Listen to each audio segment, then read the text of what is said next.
but we're going to start the recording now. And I want to introduce you into the subject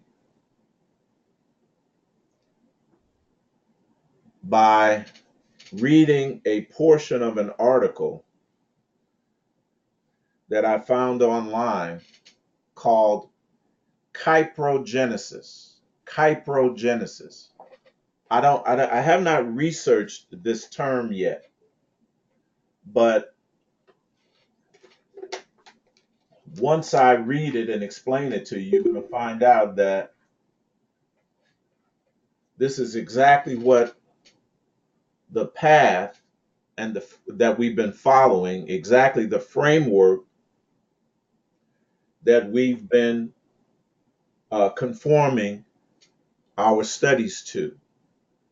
Again, I will research this a little further, but I was just focused on the explanation of it. If you listen very closely, you're going to hear a lot of things that are familiar in this approach.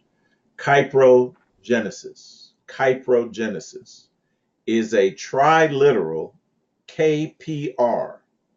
A triliteral KPR. K initializes a finite point.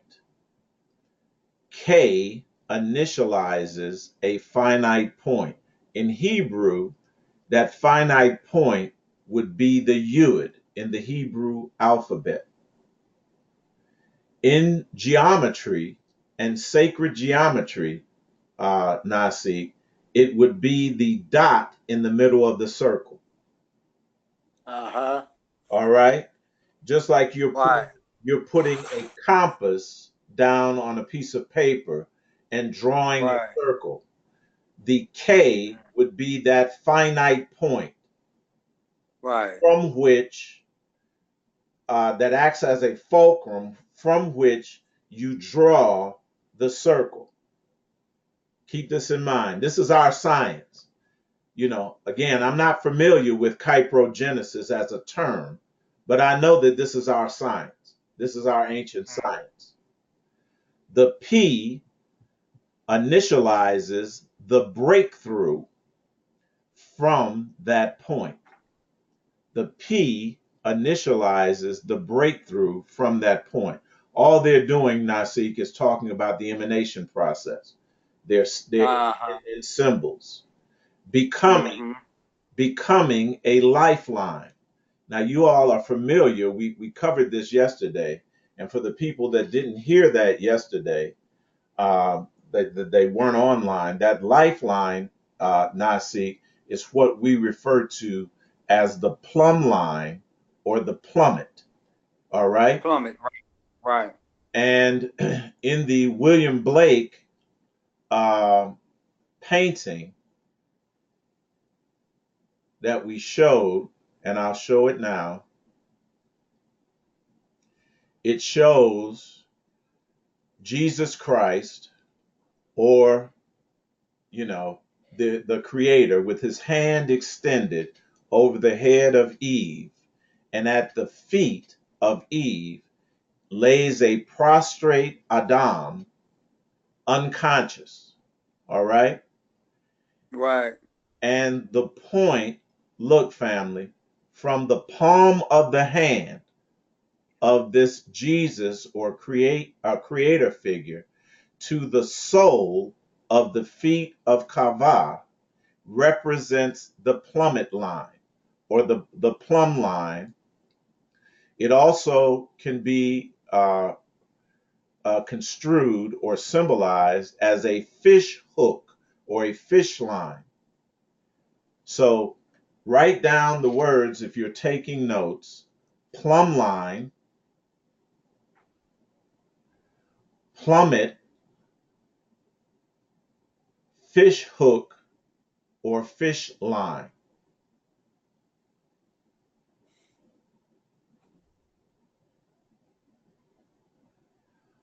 Next to that, write down hand, palm of the hand, crown of the head, sole of the feet. Palm of the hand, crown of the head, sole of the feet. Now, see, I got this science, brother. I hear you. I'm remembering, family. That's why I didn't record yesterday, because it takes me at least at this point a 24-hour period, and then I start remembering, and then I can come back. So again, we see within the hand the plumb line or the plummet, and it can also be a fish hook as well. All right. Yeah. So going back, kyprogenesis. This is how I know that this is our stuff. This is our stuff.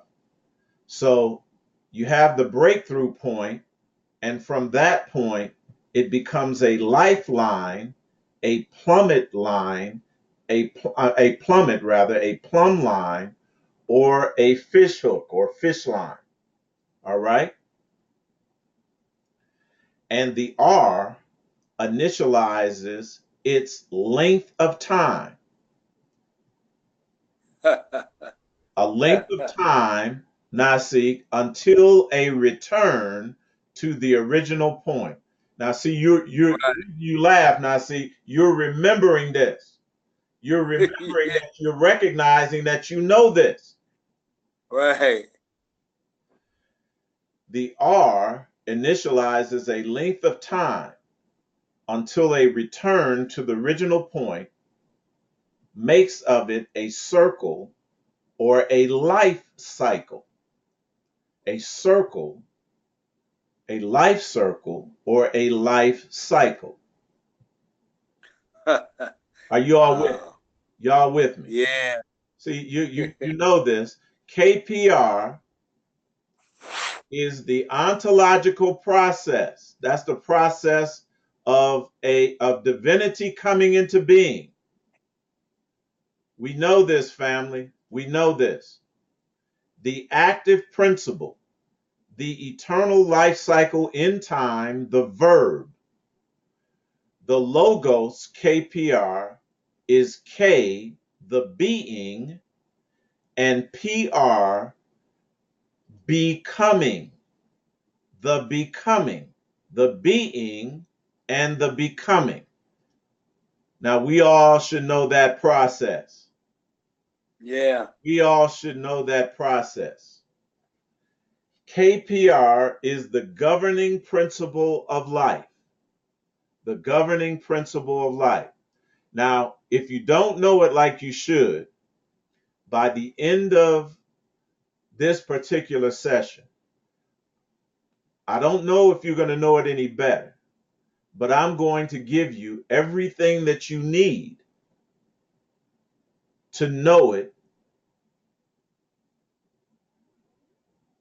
as best as you can at this point. There's always, Nasik, something else to know. But Oh yeah. I know that what we have so far is the highest that I can go at this particular point, Nasik. Mm-hmm. So I'm giving you all everything that I'm emptying it out. It is so critical that we began to comprehend this. And you'll see why.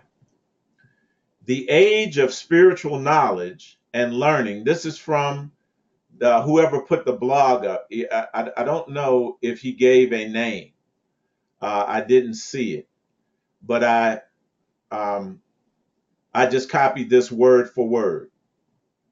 In the age of spiritual knowledge and learning, and learning is always succeeded by one of material knowledge and learning.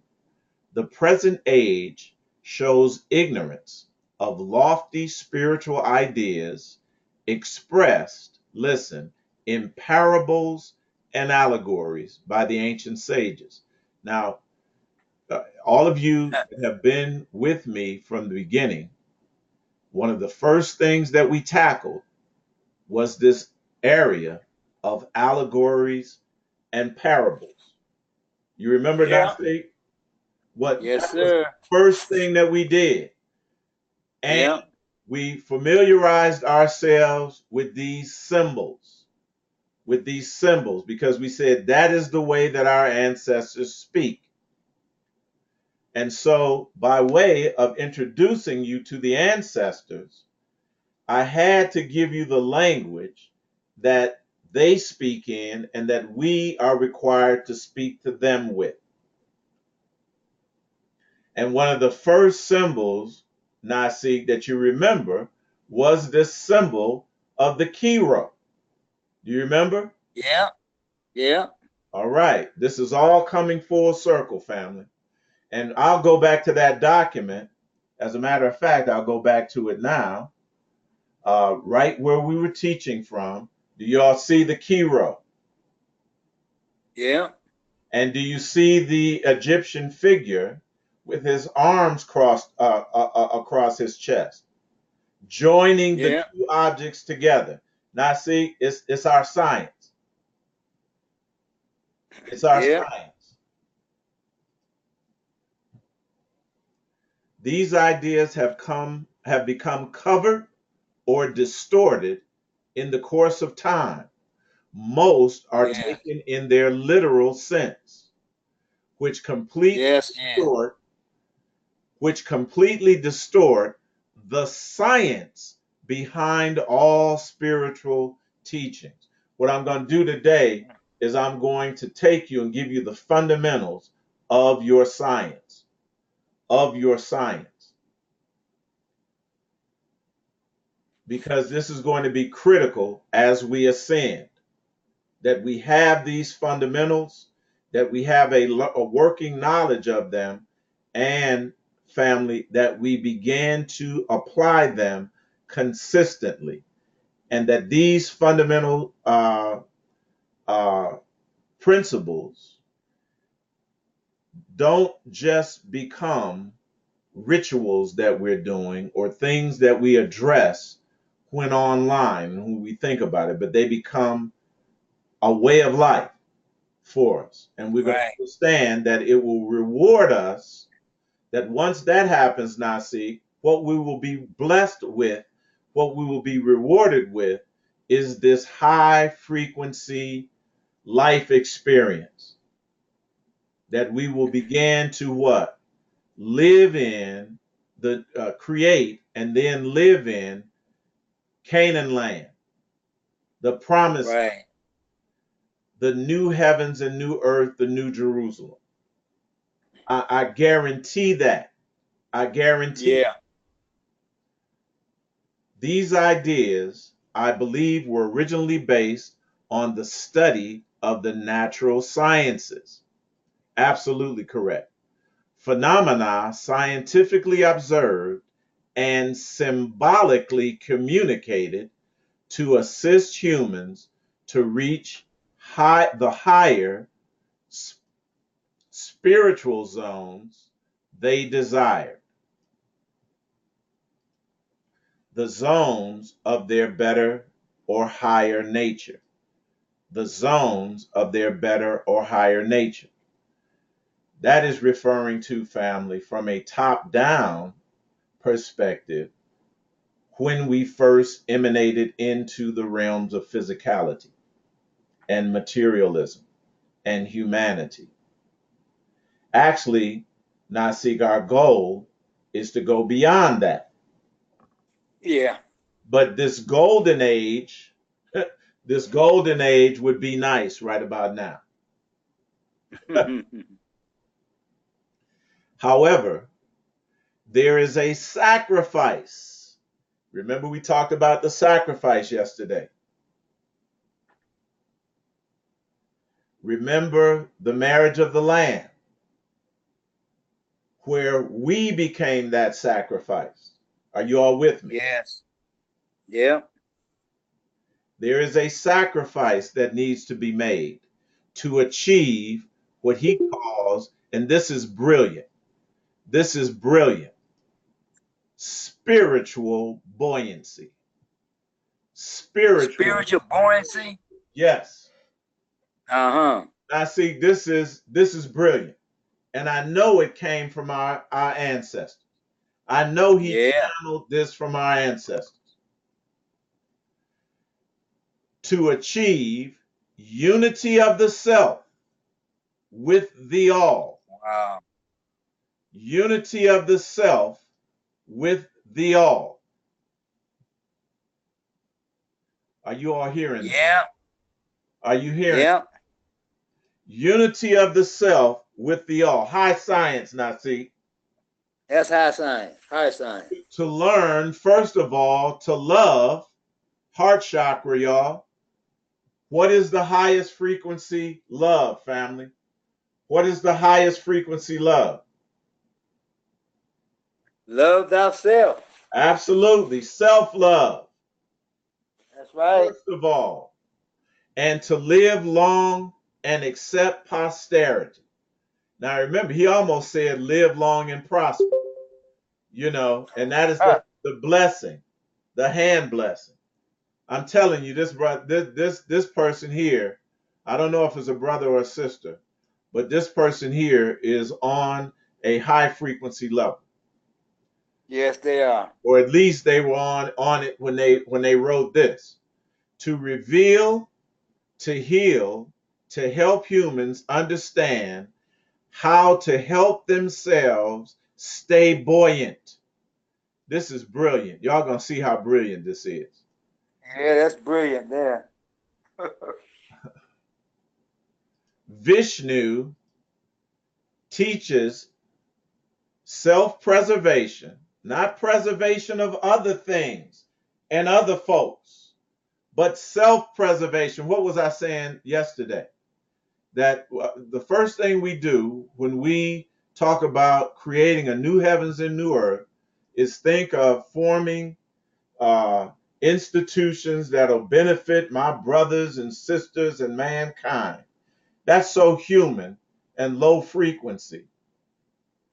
But that's what we were trapped into. Yeah. Self-preservation Program. first. In the case of sudden loss of cabin pressure, the oxygen masks are going to fall down. Put it on yourself first before you Yep. think about That's even it. helping your child put his on. Because if you pass out trying to help somebody, both y'all going to die. Right. To reveal, to heal, to help humans understand how to help themselves stay buoyant, Vishnu teaches self-preservation through his fish avatar, Chiromatia. A fish avatar. This is so, Right. so brilliant. So brilliant. Right. Remember, we talked about the fishes and the fish yesterday. Right. Right. Right. These key sacred ideas, and I know that they are, and tools used by priesthoods, those are our ancestors, to promote buoyancy and longevity in life are not forgetting their attempt to prove to fearful humans that immortality is a reality. They have not forgotten that. Wow. The Vesica Pisces or the Vesica Pisces is a fish bladder. Come on now. That's what it means. A fish bladder. What does a fish bladder do but cause a fish to float?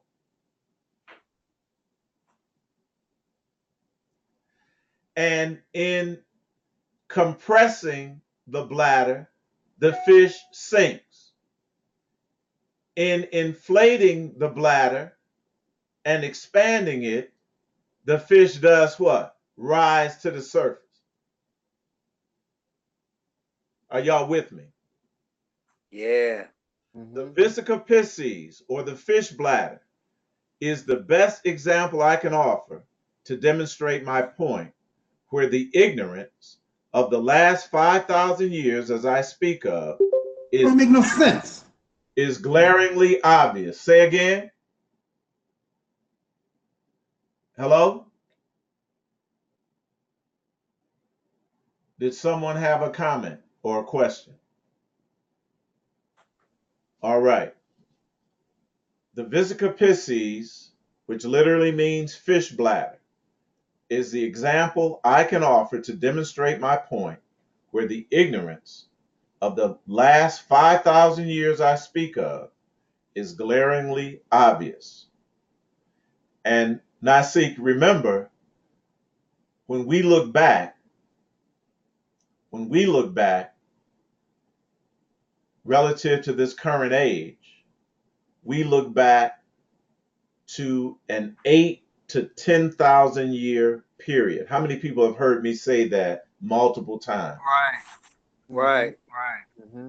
So this individual is right on track. Right on track. I know Yeah. he's hearing from the ancestors. Now, watch this. This is going to tie this into what it is that we went over yesterday and what it is that we've been focusing on relative to emotions corresponding to our energetic vibrational frequency and level of consciousness. Buoyancy, family, is the ability or tendency to float in water or air or some other fluid. It is also, Nasi, an optimistic and cheerful disposition. Wow. Wow. Ascension, the act of rising to an important position or higher level. So these words, buoyancy and ascension, are fundamentally related. Yes. Mm-hmm. Yes. And ascension, now the allegorical piece, Nasi, the allegorical piece. Ascension referring to the ascent of Christ into heaven on the 40th day after resurrection. Right. We're gonna deal with that 40th day later, family. That 40th day. Is Mm-hmm. 40 a multiple of 10? Yeah. 10 not the sacred number? We'll Mm-hmm. deal with it later, family. We'll deal with it later. All right? So we put these two definitions side to side because they're fundamentally related, buoyancy and ascension. We go into another Right. level, family. Buoyancy, the property of something weightless and insubstantial, irrepressible liveliness and good spirit. Are y'all hearing this? Absolutely. Yes. Cheerfulness Mm-hmm. that bubbles to the surface. Cheerfulness that bubbles to the surface. The tendency to float in water or other liquid. Write down water, then next to it, waters, and then next to that, the waters below.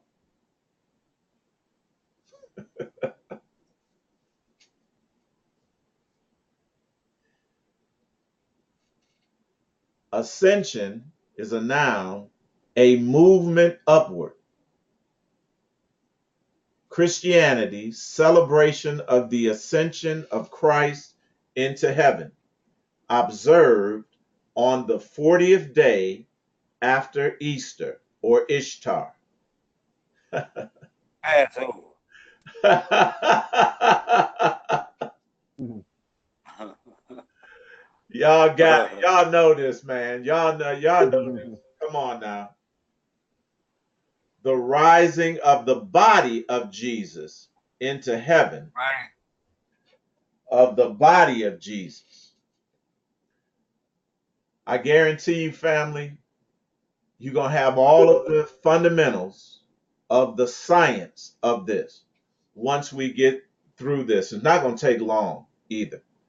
You all already know this. Now we're going to focus in on this cheerful aspect again relative to emotions. When a man hath taken a new wife, he shall not go to war, can be dualistic in any way, especially you have to attain neutrality. Neutrality. That is level 250 on the hierarchical scale of consciousness. Yes, yes. All of us are here. This is why the ancestors are allowing us to present this at this time, because it is the proper time, family. Mm-hmm. Yes, it is. Neither shall he be charged with any business. Business, the basis of that is competition. Again, a lower level of conflict and dynamic interaction of opposing polarities. But he shall be free at home 1 year, and shall cheer up his wife, which he hath taken. That word cheer up is the word samak. It means to cause her to rejoice, to be glad, all right? To raise her vibrational frequency. This is our science. This is our science. Exodus 29:10, and thou shalt cause a bullock to be brought before the tabernacle of the congregation, and Aaron and his son shall put their hands on the crown of the head of the bullock. Now remember, we showed you this. See, we are the sacrifice in this case, family. Yes, we are. That we have to sacrifice in order to do it. We're going to know exactly what that means. So, the hand of divinity,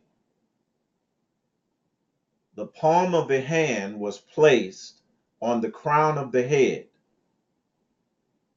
and literally, energetically pushed the sacrificial victim downward from an energetic standpoint into himself, herself, yourself. Mm-hmm.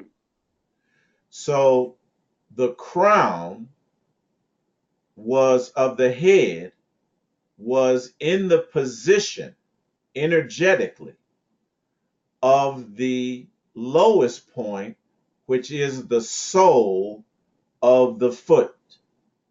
We're going to make this plain, family. We're going to make it plain. Come on with it. And so you see, do you see where the soles of the feet are here in the lotus position? Situated, Mm-hmm. situated in the same way, sole up, or palm up. You see the hands, the Right. palm, Yeah. sole up, or palm up. And it is all corresponding into the genital area where the Yes. root chakra is. Mm-hmm. So in the plunge, the crown, which is the head, found itself in the same position energetically as the tail, which is the root. Are you all with me? Dang. Yeah. We fell down energetically into ourselves. I'm going to explain to you all very clearly and succinctly how that happened. But we have to use the allegory, the particular allegory that our ancestors gave us. And we have to understand it on a level that we haven't understood it before. It's time, family. The seals are being opened. Yes. They're being removed. The book is being opened. We're not just bragging. We can demonstrate it, not just in word, but in deed, once we start applying this.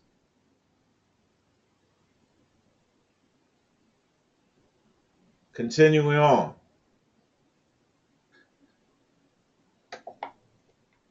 So the head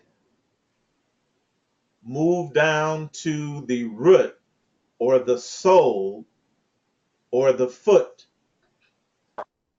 We went to heel or hell. Same word. Yep. The word shall put and shall put their hands on the head is the word lay or rest. Okay? We talked about this yesterday. The root of the word samek means to lean upon, to uphold, or support. The root is also found in the Jewish concept of sameka, the laying on of hands upon the head of the sacrificial victim. The same placing on the head, family, was placing on the head to impart life or a blessing or curse or death. Are you all with me? Mm-hmm. It had a dual meaning and function. So it's placed on the head of the sacrifice and placed on the head of the worshiper, as it were, to bless or to raise them up. So we're looking at this in terms of the descent. So we're going to look at it in terms of the cursing of the sacrificial blessing. So we look at these symbols, the symbol of the downward chevron, downward pointing chevron, or downward pointing triangle. The arrow, downward pointing chevron or triangle, represents gravitational acceleration arrested or innervated and the energy created from such. So if the direction or the acceleration is downward and decreasing as it goes down, then that all it's saying is that the energy would mirror or reflect that downward and decreasing uh, direction or trajectory. Are you all with? Mm-hmm. Gravity is akin to the power of the descent or fall and exerts that power in straight lines in a vertically integrated attitude or motion. Motion, the effect or result of polarity, dualism, and separation and division, follows the downward force in a straight line. An object is prone or tends to follow a straight line unless affected by another object. Dynamic interaction with another object as the potential to change the downward attitude, motion, trajectory, or tendency of that object under the influence of the gravitational force. This is just explaining in detail the energy or the aspect, the energetic aspect, family, of our descent into the physical and material realms. Is everyone with me? Matter is space knitted or netted, I should put knitted or netted, that is space set in motion and slowed down. It creates a net, fishes. It creates a net, fishes. Mm-hmm. Space. Yeah. I hear. Yes. I hear. Space is set in motion and creates a current that is closed up upon itself due to the pressure of the surrounding space. It creates boundaries and density differentials. Then the spin creates vortexes, like whirlpools dragging you downward, which is electromagnetic flow. Space pushes these toward each other. Matter bubbles within space. Gravity is the squeezing of those bubbles together. Our universe, listen, is a dynamic fluid like substance set in motion. So the universe, allegorically, little fishes, is is allegorically like the waters or the abyss or the waters below. Are you all with Mm-hmm. me? Come on, self.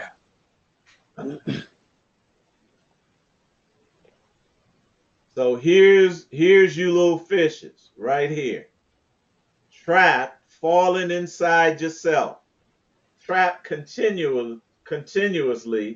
Now see, to keep reincarnating and coming through this vagina in physical form. Mm-hmm. Now, at this point here, just a point, I think it's the 10th chapter of the book of Psalms, Oh, where it talk about the net that your own foot gonna get caught in. So correct. now Yes, we sir. see we see that see, we say this was the Gentile. Right. Right. Yes. Okay. Let's see. Excellent. I'm glad that you gave me. I'll include that in. Uh, Yeah, yeah, the heathen are sunk down into the pit they made. Well, the right, heathen ain't made nothing. We made it. Right. Yes. Yes. right. This is excellent. It's Psalms 9:15. Now, see, I'll make sure I put that in. All right, I right. appreciate that. Now, let's get, and I know everyone should be following along rather easily because Mm-hmm. it's simple. And we have awakened. Now we're starting to remember, family. Yes. Now we're starting to remember. But I'm going to give us a little tutorial on our sacred geometry relative to the womb in sacred geometry. The meaning of sacred Mm-hmm. geometry. The womb of sacred geometry by Randall Carlson. Two things, both equal to a third thing, are equal to each other. Boom. Yeah. Two things, both equal to a third thing, are equal to each other. That's holy. I'm going to say that clearly. Two things, brothers and Right. sisters, Mm-hmm. two Mm-hmm. things, brothers and sisters, males and Yes. females, masculine and feminine, both equal to a third thing, God Almighty, your divinity, are Mm-hmm. equal to each other. Mm-hmm. Mm-hmm. Wholeness. I see when I absolutely when I saw that, I said I got Wholeness. I said this guy know what he's talking about here. Right. Right. Yeah, yeah. Yeah. This turns out to be one of the most useful axioms, and we call upon it frequently in the process of geometric reasoning. Mathematically, we would say if A equals B and B equals C, then A equals C. Simple. Mm-hmm. Yep. But it's taken us millennia Right. to Right. realize this. We now see Right. we read all the time. I and Yes, sir. my father are one. I and my father. We even say that. Yeah. And we go to Psalms 82. Have not I said that ye are gods? Come on, show. Read all that. Right. But we have not been able to do the simple math Wow. that would get us to that position that is reflected in high frequency life experiences. I mean, you cannot tell me. I don't care what your doctrine says. You Yeah. have not reached it, and if you have not caused anyone else to be able to what? Use this formula. Mm-hmm. Oh, Both the fundamental axiom and the first proposition are employed in understanding the Visica Pisces and are necessary to initiate the process of the geometric construction. Having now disposed of some basic definitions and axioms, let us proceed. The Visica emerges out of the intersection of two circles of equal radius. That's the equality right there. yeah. That's the equality right there, family. And it's just giving us, Nasik, a little visual Yes, yes. of I and my Father are one, of the Mm-hmm. greatest commandment, the first and greatest commandment of all, that Yahuwah is Echad. Are you all with me? Right. One, Okay. Okay. united divinity. And that in order to achieve that, I got to love my divinity. First of all, I got to recognize that I am that one, that I am that Mm-hmm. Echad. And then Mm-hmm. once I recognize that, to love that with all my heart, soul, and strength. And then I'll be able to love my neighbor as what? I love myself. Yes. See, we start out at the bottom trying to love our neighbor and put that forth. Nah, self Mm-hmm. love is the highest frequency. So the vesica emerges out of the intersection of two circles of equal radius. That is the equality right there. Placed so that the circumference of each lies in on the center of the other, that are at the center of the other. Now, remember, we saw that, family, of us taking the central position between two apparent polarities in the Hekah, the allegorical caricature Hekah. Are you all with me? Okay. And the God self icon, the God self icon, where they have the two objects held outside, outward from the body. Are you all with me? Mm-hmm. Right. See, Yeah. that is achieving that central, that central orientation, that Yeah. central orientation.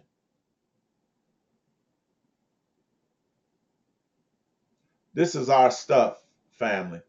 Yes. This is all ours.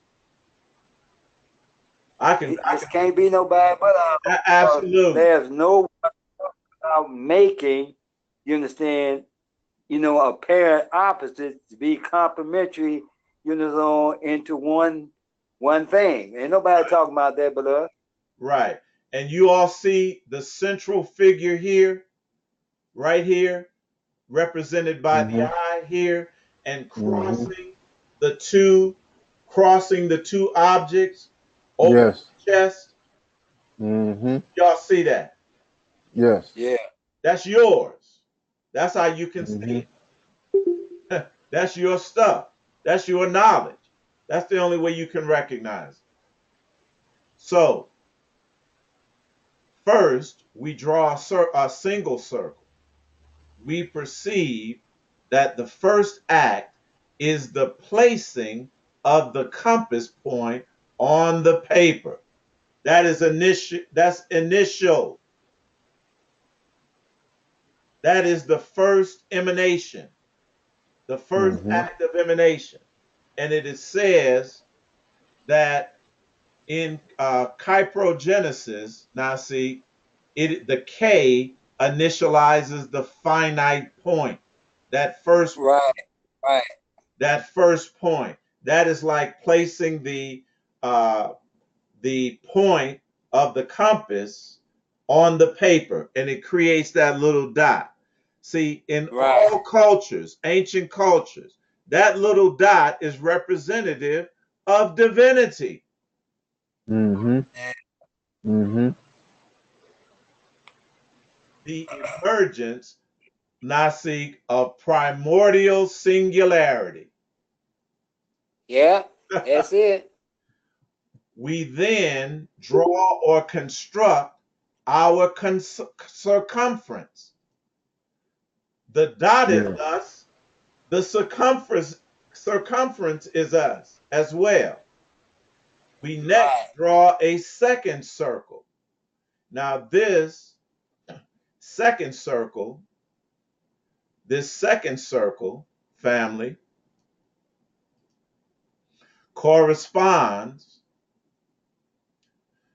to, in Kyprogenesis, the breakthrough from that point. All right? Mm-hmm.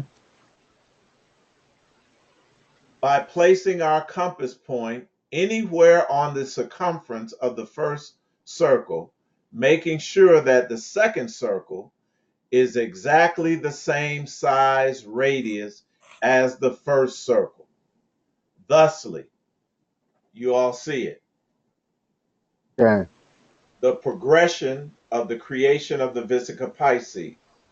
That is the womb. That is the energetic womb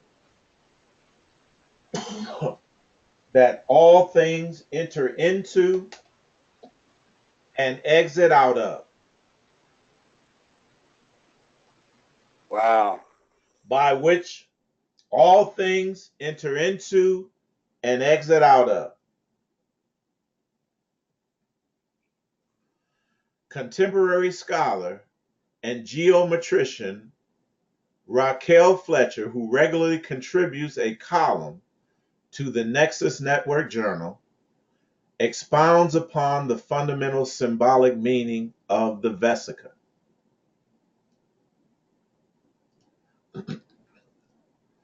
Listen, the Vesica Pisces signifies the mediation of two distinct entities, the complementariness of polar opposites, the union of polar opposites, as when Mm-hmm. two extremes complete and depend upon one another to exist. Wow. Wow. I can't exist without my divinity, and my divinity cannot exist without me. Yes. That's King shows. I and my Father are one. When Mm-hmm. I work, my Father is working. And when Mm-hmm. my Father works, I work. Yeah. Mm-hmm. One circle may signify the breath of spirit, which is eternal. It signifies our eternality, our infinite nature, family. The Yes. other may signify the body physical. That is the physical, finite, temporary me, which is forever changing and adapting. The Vesica Pisces itself symbolizes that which mediates spirit or the psyche, look, or the soul. And I'm going to spell soul while y'all playing like this: Soul and Sole. Like a fish, fillet of sole, and the sole of Mm-hmm. your foot. Now, Mm-hmm. y'all think I'm playing, but I'm not playing. Right. Right. I got this from the ancestors. This Mm-hmm. is why I showed you all yesterday this figure. Nah, I'm going to get to it. I haven't shown it to you yet, but we'll get to it once I go through here. I'm gonna show it to you anyway. That's why I showed you this figure here with the sole of the feet oriented the same as the palm of the hand facing upward, right in the same position as the yoni or the vesica pisces or the vagina area of the woman, and or the external genital area of the man as well. Are you all Mm-hmm. with me? Mm-hmm. Okay. Sacral lotus position. So we see this defined in both geometric and allegorical terms in this figure family. The first Vesica referring to Peter and Peter's coat. Remember, Peter was a fisherman, correct? Yes. And then we see the sacred flower of life. Right. Mm-hmm. And then we see in the next representation the net and the fish within the net. Are y'all seeing? Mm-hmm. Mm-hmm. The Mm-hmm. net and the little diamond shapes are the fish within the net. Yes. Yeah. This is a perfect representation, family. Our Mm-hmm. ancestors were brilliant. Mm-hmm. Now, we know, Nasi, that what what we just read about equality is represented Right. right here in the two circles. That Yes. the one circle represents divinity, overlapped or intersected with the or entangled with the next circle, the one on the bottom, which is humanity. And in Mm-hmm. Mm-hmm. between is the Christ energy. Mm-hmm. All right? Mm-hmm. Mm-hmm. Now, let's look, family, at these one, two, three, four circles here that are intersected or entwined or entangled. They create one, two, three vesicas or vesica pisces. All right. And what we see is the Kabbalistic tree of life being Yes. represented here. Are y'all seeing that? Okay. Yeah. Now, see, I'm going to show you, I'm going to fast forward and show you all what I saw yesterday, what the ancestor showed me yesterday, why I couldn't wait to get on today. Y'all see this arrangement of one, two, three, 4 circles Mm-hmm. Yeah. forms the tree of life. Watch this.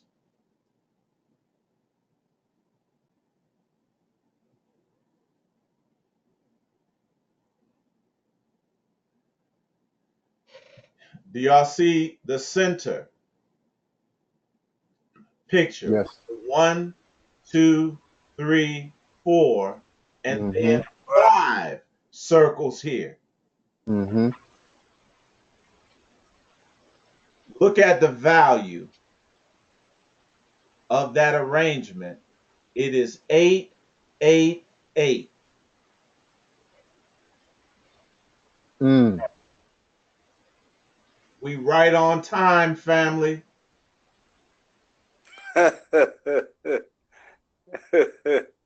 Yes, we are. We right on time. We'll get to this science later, but that's what I want to show you. That's why Nasik, I backed up 10 years, a factor of 10. Look, I see it. I see watch, it. watch this. Watch it now. 1, 2, 3, 4, 5, 8, 8, 8, 6, 7, 8, 9, 10. uh, This is our science, family. We right on time. Yes, we are. We're right on time. I'm going to show you something else.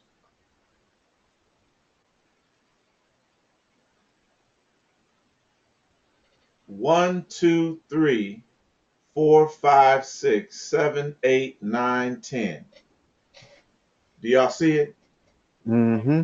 Y'all see the Sephora? mm, I see. Nobody has to teach me the science of this. I remember. ah, I remember. I know that the 4 vesicas, 1 right there at the top, 2 here, 3 here, 4 here, correspond to the 4 yugas or the 4 ages. The one on the top, the golden age, which is the head of gold. The one right here, the silver age, arms and chest. The one Mm-hmm. right here, bronze age. I know we're on time, family. Yes. Yes, we are. I know we're on time. yes, yes. I remember coming in, Nasi. I'm remembering. That's awesome.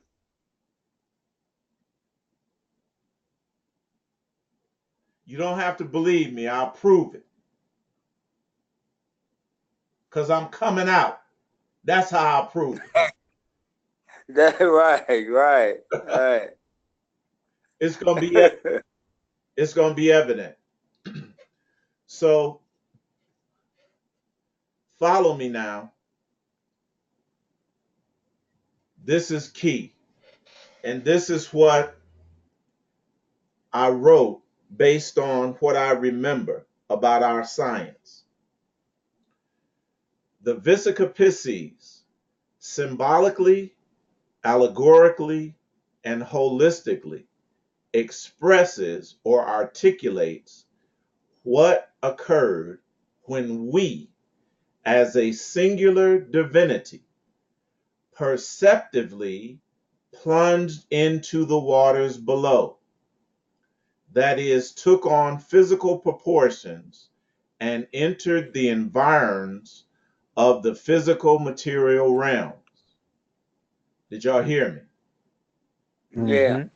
The Visica Pisces, symbolically, allegorically, holistically, and should say geometrically and mathematically, I'm going to add that, expresses what occurred when we, as singular divinity, perceptively plunged into the waters below.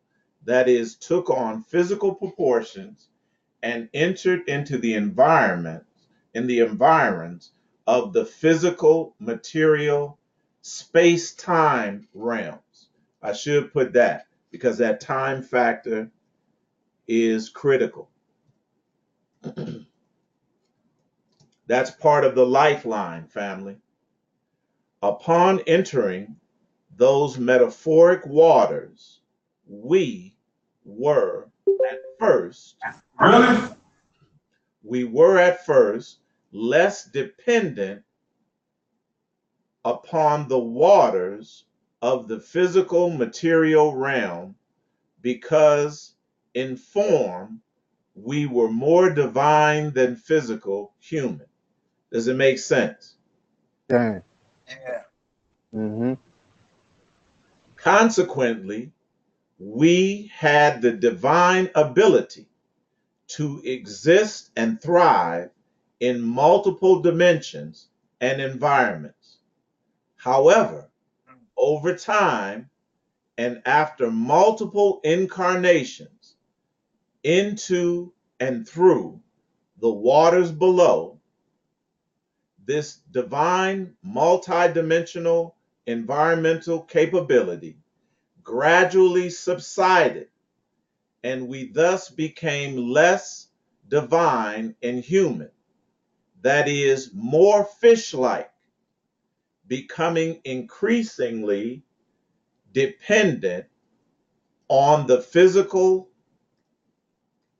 material, and I'll put space, time, or time space aspects and elements of the metaphoric waters that we had been, were being conformed to. Mm-hmm. Eventually, as a result of our progressive plunge or plummet, we ceased being simply fish like and completely transmuted into fish, sinking into the abysmal depths of total, complete, and utter dependence upon the physical, material, and human elements and aspects of this watery existence. As fish or soul, SOOLE, and or SOUL, see the etymology, and we're going to go to the etymology, we ultimately became hopelessly and inexorably trapped energetically, bodily, mentally, perceptibly, emotionally, etc., within the unbroken, unbreakable net of the physical, material, human dimensions.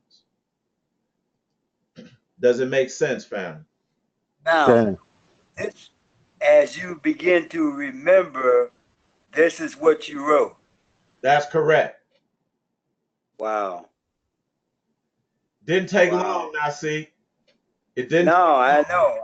know. Cause I'm somewhat experiencing it myself. Right. How, as I've been writing about this profound effect that this inverted energy had. That's correct, You now know. see. Mm-hmm.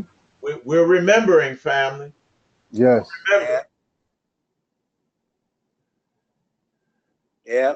So in Isaiah 47 and Lamentations 2 and 1, it gives us a allegorical framework to understand this.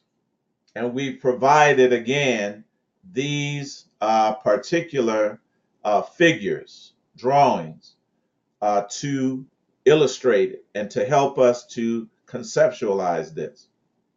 In Isaiah 47, it says, come down, and again, descend, come down, and do what? Not just come down, now see, sit in the dust. Yeah. Mm-hmm.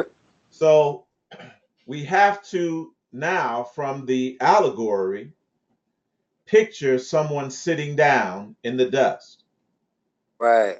And, you know, we understand and comprehend our spiritual tradition. So we know that we sit, even if we're going to sit, we sit with the spine erected Yes. Yeah. in the lotus position. So that is what is illustrated here. O virgin daughter of Babylon, sit on the ground. There is no throne. The reason there is no throne is because there is no crown.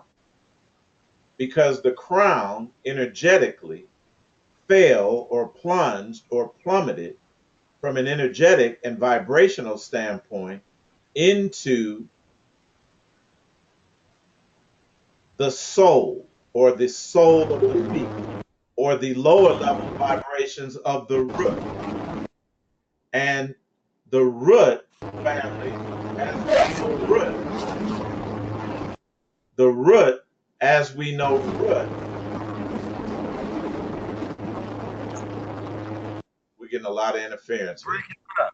And the root, as we know, roots from a natural, the place for the root is on the ground or in the dust, is it not? Right. Now remember, go back to the Genesis, that Adam was formed from what? The dust of the ground. Mm-hmm. Meaning that he fell through. That he fell through Pisces. We're getting some feedback. Yeah.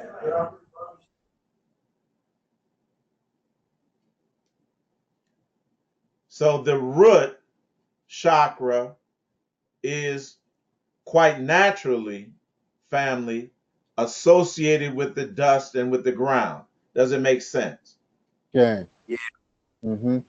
O daughter of the Chaldeans, for thou shalt no more be called tender and delicate. Now, Lamentations 2:1. How hath the Lord covered the daughter of Zion with a cloud in his anger, and cast down from heaven unto the earth the beauty of Israel. So we know we came from heaven, right? Because it says it Mm-hmm. right there. Mm-hmm. And remembered not his footstool in the day of his anger. So earth is the footstool, family. This is why Yeah. the foot is oriented to the root, and the root is oriented to the ground of the dust. Are you all with me? Mm-hmm. This is very simple. Now watch what Yes. footstool is. Watch what this footstool is. The footstool is the word regale. Is the word regale, H7222. It's from H720. It means literally the foot, as used in walking. By implication, a step, but euphemistically, the pudenda or the pudendum. And the pudendum is the external genitals, especially a woman. Wow. Wow. Wow. Man. Wow. Hey, fam, Now, you can't get this following no rules. Man. that's interesting. That's really interesting. That is. Eitai, when you Yeah. go back and look at the definition of uh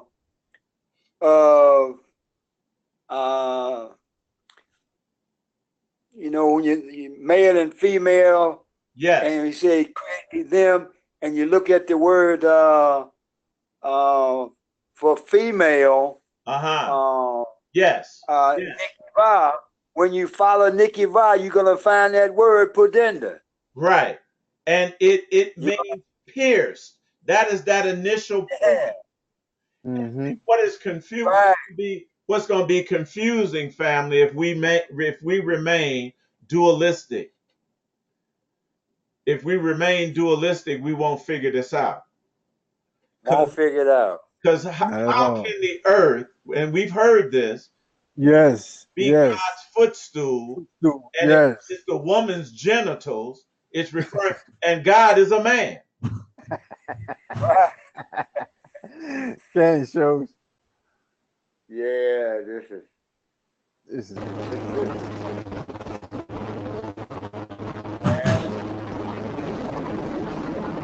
And finally, we're getting some real interference here from a couple of people.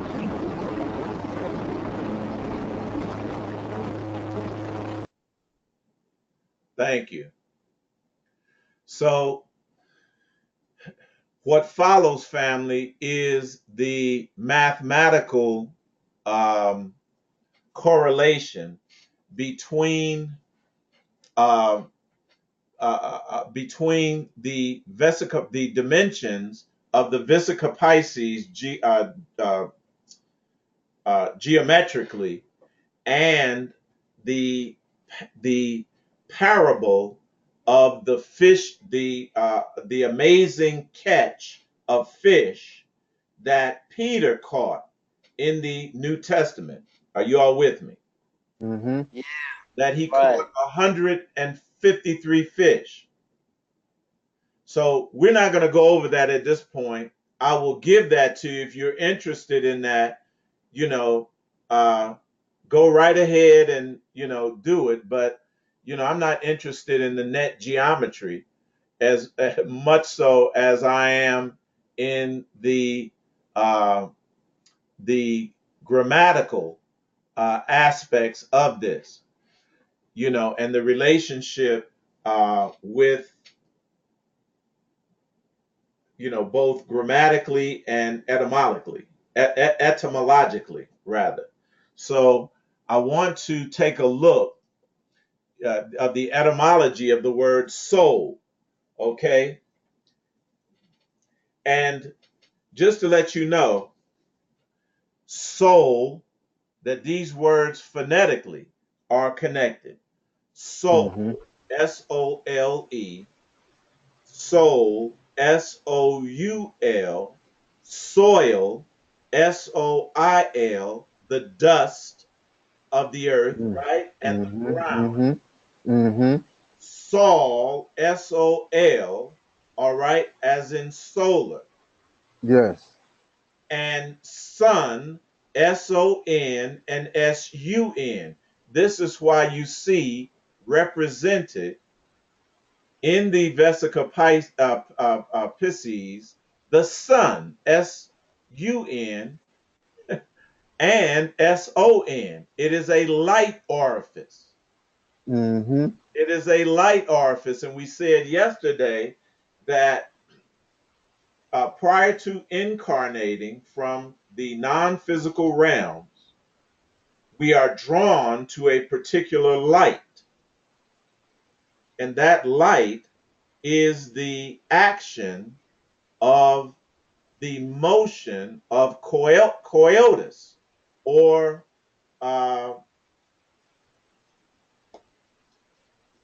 what's the word I'm looking for? Why can't I think of it? Of intercourse, sexual intercourse between the two opposites, polarities.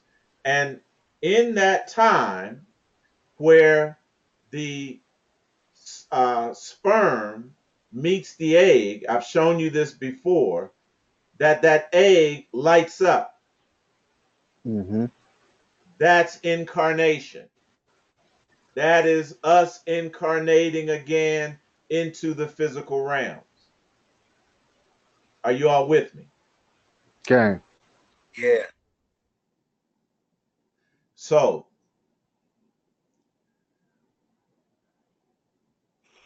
this symbol called the Vesica Pisces is, or Jesus fish, has an unusual history, used almost exclusively today to denote membership in the Christian religion.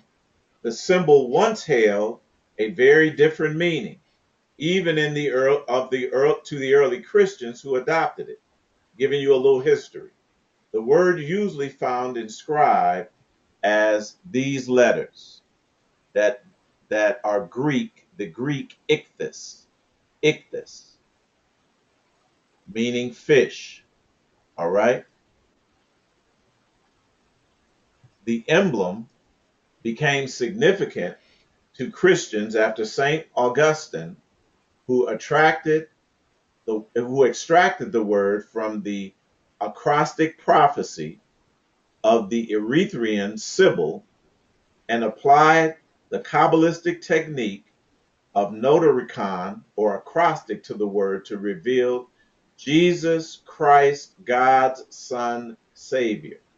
And that acrostic is formed from the Greek letters, the first letter of um, Jesus, which corresponds to the I, the second letter in Greek, Christ, which corresponds to the X, the third letter, God's Son, which corresponds to the O, and the Y, I believe, and the word Savior, which corresponds to the E. All right. I think I got that right. I might not. But you all get it. An acrostic. That was the way of our family, of our ancestors, hiding these deep secrets, concealing these deep secrets, making, as Daniel says, sealing the book, making things obscure until the Mm-hmm. time of the end, right? Yes, yes, absolutely. Now, look at this. The custom of early Christians to communicate by drawing a portion where in the dust, was carried over from the practice of the ancient Pythagoreans who discovered the shape's unique properties and made it an important part of their teaching. Now, this aspect of drawing in the dust was carried over into the scriptures by our ancestors in the allegory of Jesus in the Gospels. And you all might recall in John 8, starting at the first verse and ending at the eighth verse. Now, look, this is John 8, 1 through 8. 8, 8. Mm, right. Come on now. Jesus went to the Mount of Olives. This Mount of Olives is going to be very important to us, family, as we go a little bit further, and it'll be a little bit further on in the study, I should say. And we talk about this symbolism here of the candlestick in the middle. We mentioned it before, the candlestick in the middle, and the two olive trees on the side. All right. And the three golden bowls on top of the candlesticks that feed the oil into the candles. Now, see, I already know what that is. I know you do. We gonna talk about it. We gonna prove everything that we talking about too, family, beyond the shadow of a doubt. So we see him on the Mount of Olives, and early in the morning he came into the temple, and all the people came unto him, and he sat down and he taught them. And the scribes, and see that what we just read there, now see, is related to that symbol Uh-huh. and to what is going on and has been going on online here for some time now. Mm-hmm. And the scribes and Pharisees brought into unto him, look, a woman taken in adultery. Mm, Right. mm-hmm. And they had her sit where? In the midst. Right. She was sitting, y'all. Right. Right. She was sitting in the midst. They said unto him, Master, this woman was taken in adultery in the very act. Right. That's what it says. She was committing adultery by herself? See, this is a strange story, fam. We're going to break this down later, but where's the man at? Right, right. if she was caught in the very act, Right. Yeah. but Mm-hmm. it had to be a man or maybe a woman there or Mm-hmm. somebody else. Now listen, they said, now Moses in the law commanded us that such should be stoned. But what sayest thou? This they said, tempting him, that they might have to accuse him. But look what our ancestors showed us. But Jesus stooped down and with his finger wrote on the ground, Right. as though, now see, he heard them not.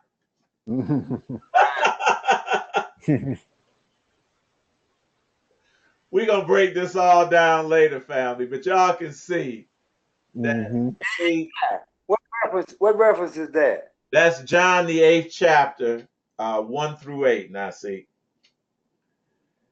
John 8, right.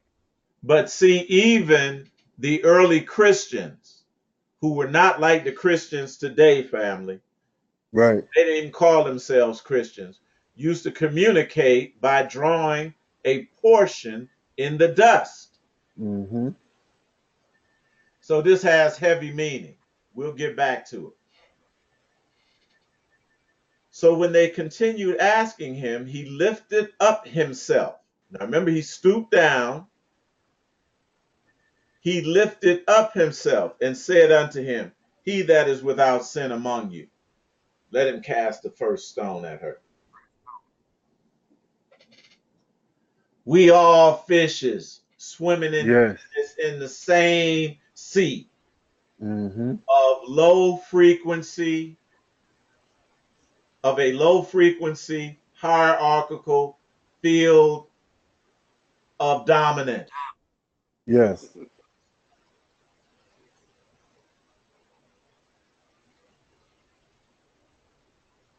If one of y'all is different than her, cast the first stone. And again, now see, he stooped down and wrote on the ground.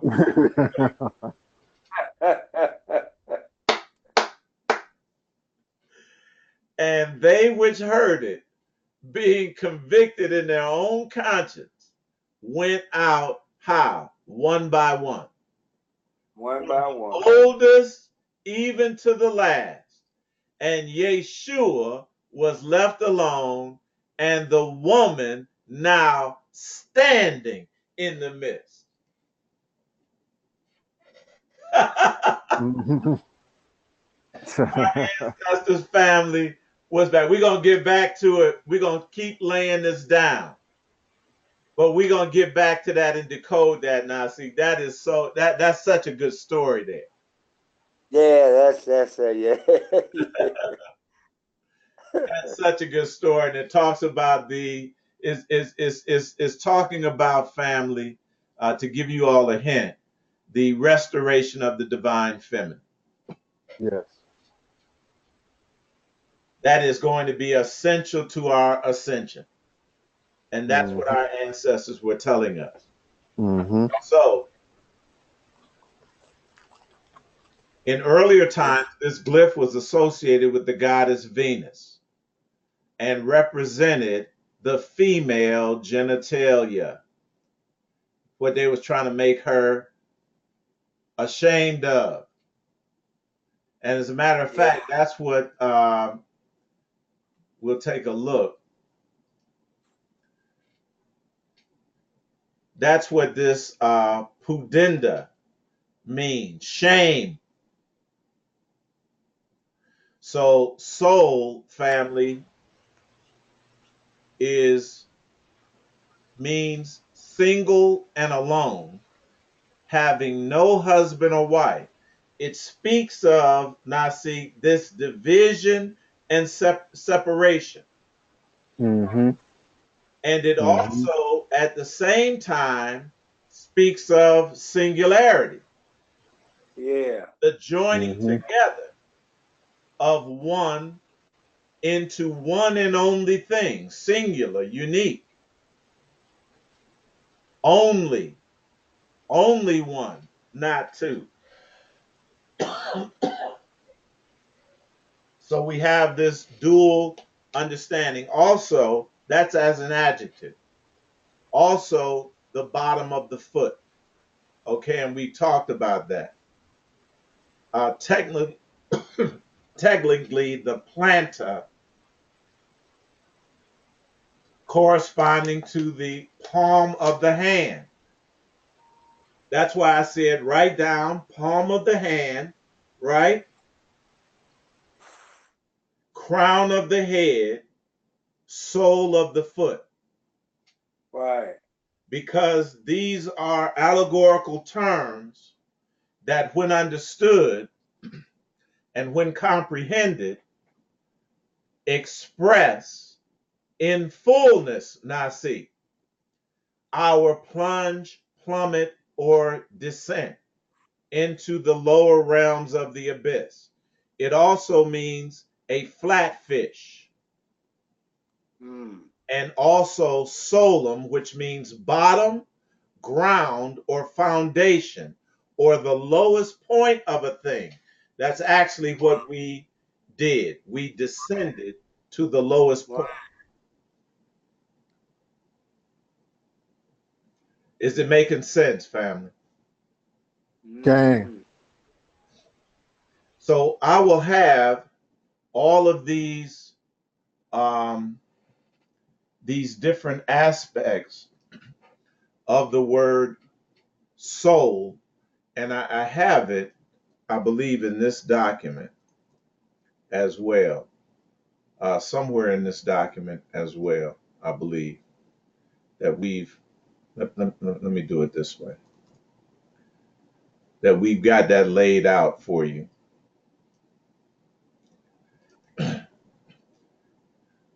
Here it is. Yes, it is all of these words and their etymological connections.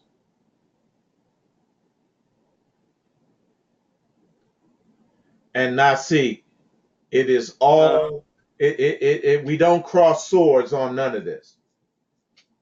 It doesn't contradict anything that we're talking about. It actually reflects what it is we're talking about. Mm-hmm. That shows the wholeness and perfection, and the divinity of it all. That's right. And Mm-hmm. it's talking about our fall, our plunge into the underworld, into the Right. underworld. All right? And we got it all laid out here, family. All laid out here. And it's going to get into the beast of the sea and the beast of the land and this alchemical process of nigredo, of decomposition, of denigration that we went into. Now see, we got our science. We've recovered it. And come back. We've Yes. Circle. Mm-hmm. it's time to ascend, family. It's time to rise. Mm-hmm. Mm-hmm. Time to rise. No excuse. No excuse.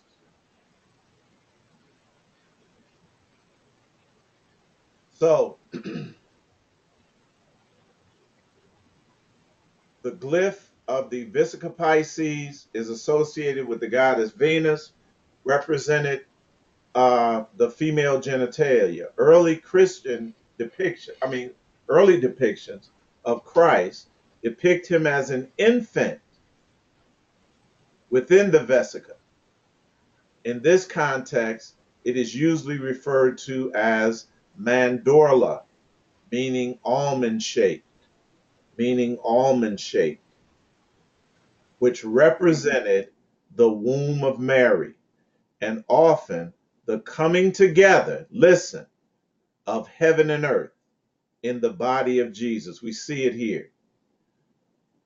And it's not the body of Jesus, it's our divine aspect Now, Yes. Right. as it is expressed in the earth realm, as Mm-hmm. it is expressed in the realms, within the realms of the physical, of time, space.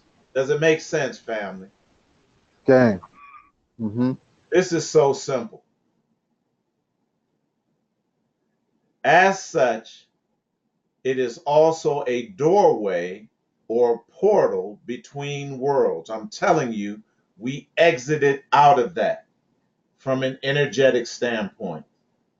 From July 27th through August the 13th. It is no doubt, family. It is no doubt. Right. And symbolizes the intersection between the heavens or divinity and the material plane. Is it simple, family? Absolutely shows.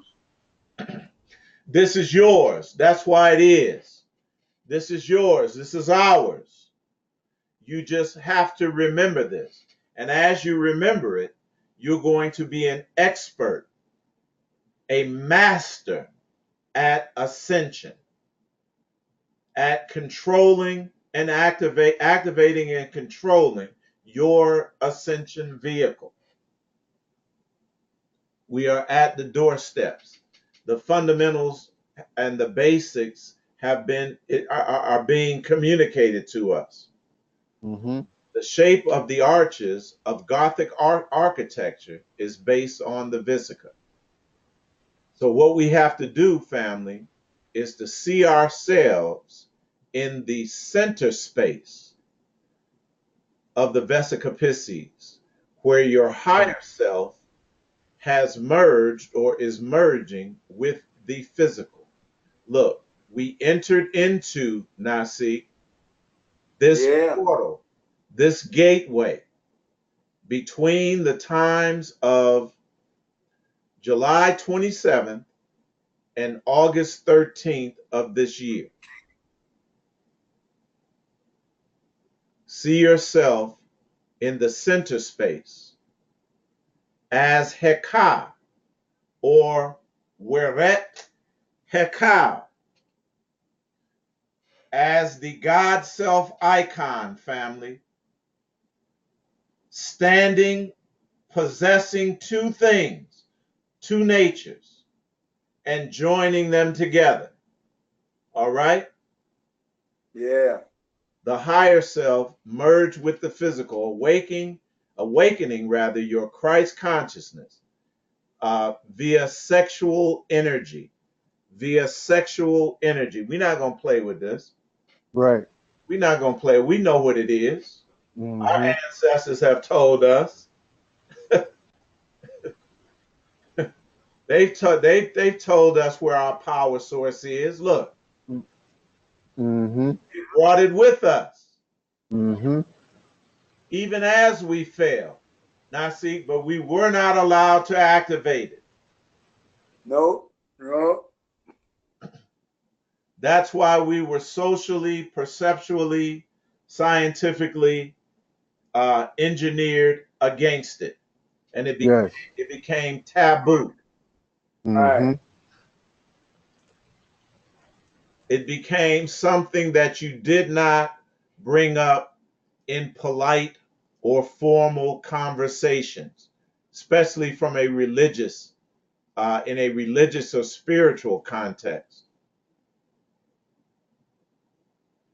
The shape of the Vesica Pisces is derived from the intersecting of two circles.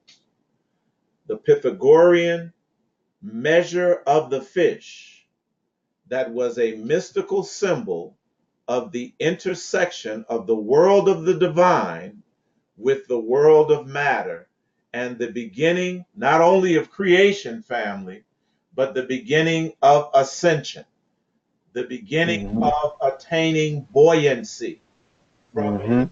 spiritual standpoint.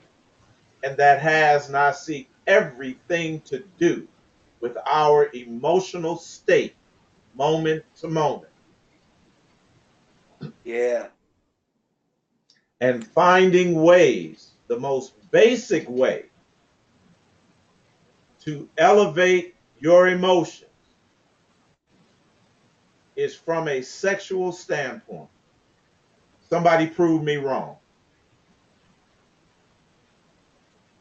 Sexual healing. Sexual healing. Yeah, As, yeah. as we close, to the Pythagoreans, the whole creation was based on number.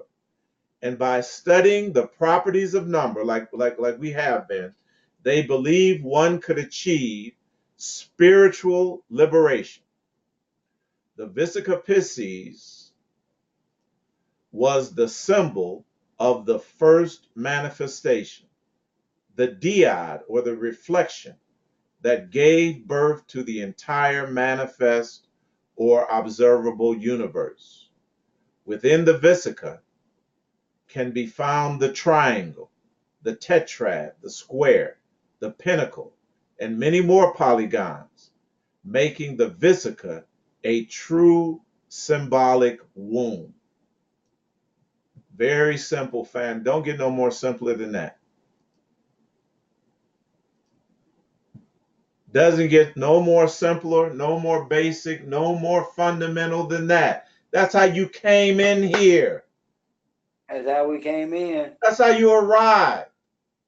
And our Mm-hmm. ancestors said, look, go out the way you came in.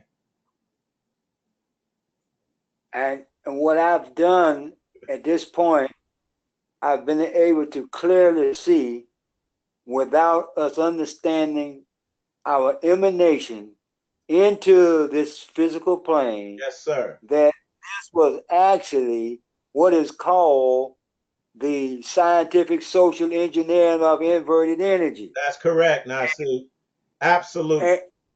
And within that, now you can understand why in the Hebrew you got the word tohu bavohu. That's correct. Because Mm-hmm.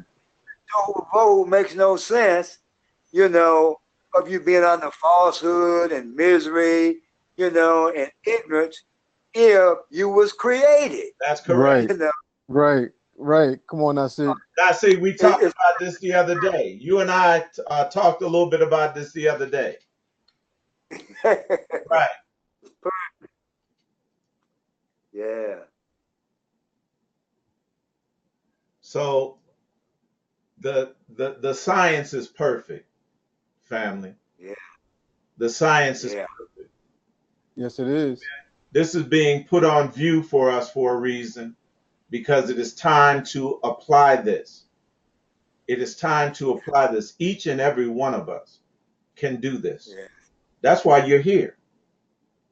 Eitai. Yeah. Yes.